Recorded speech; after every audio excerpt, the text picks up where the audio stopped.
Γεια σας. Σήμερα είναι 25 Μαΐου 2026. Έχουμε έρθει απόγευμα στον Ευαγγελισμό για να δείτε ότι δεν υπάρχει δωρεάν υγεία. Ο κόσμος δεν βρίσκει γιατρούς στα πρωινά εξωτερικά ιατρεία και αναγκάζεται να έρθει απόγευμα και να πληρώσει από 35 έως 60 ευρώ, ανάλογα το γιατρό, αν είναι επιμελητής ή διευθυντής, προκειμένου να βρει γρήγορα γιατρό.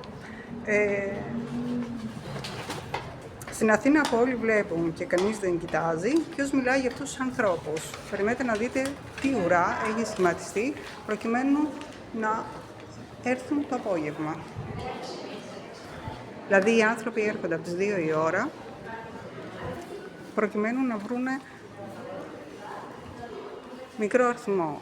Το μηχάνημα με τους αριθμούς το έχουν βάλει τώρα.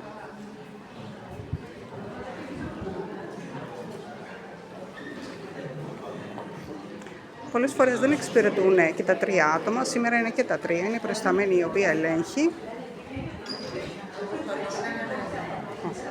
Το Άθλητο λοιπόν στις γειτονιές της Αθήνας.